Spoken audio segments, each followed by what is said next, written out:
Hey guys, here's a video to help you stretch into your lower back. We'll run through the poses pretty quickly, so feel free to pause the video as you go along. Start with a little experiment by putting one foot onto a coffee table and seeing if you can reach forward and touch your toes. Notice here how my knee rolls out and my fingertips aren't even, showing I've got tightness in my hip joint there. So to work on this, I want you to come down onto your knees and tuck your toes underneath you and just sit back on your knees. See how long you can hold that for. It's going to stretch out around the knee joints.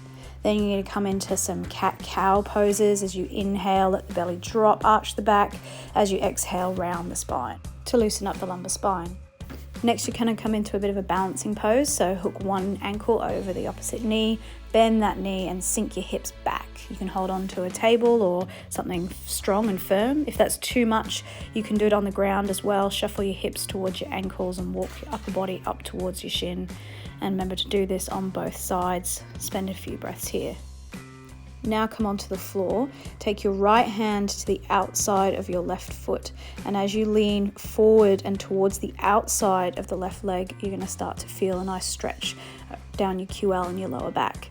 You might want to experiment with how wide apart your feet are, but always keeping your opposite quad nice and contracted. It's going to keep the hips even and allow you to stretch into your lower back. Next is a bit of a balancing pose if you're feeling brave. Just helps lengthen in and around the hip joints side of the body. Don't worry if this is too much for your hip joints because it can be a lot of weight. And then finally, we're going to come into a nice deep squat. So keeping your heels down onto the floor, trying to stretch that tailbone down, keeping a nice long spine. You can take a nice little side stretch as you see here. And finally, you're going to finish off with the same experiment as you did before. See where you're at. So I'm a lot closer now on both sides, almost touching the floor. So I hope you enjoyed it. Have a great day.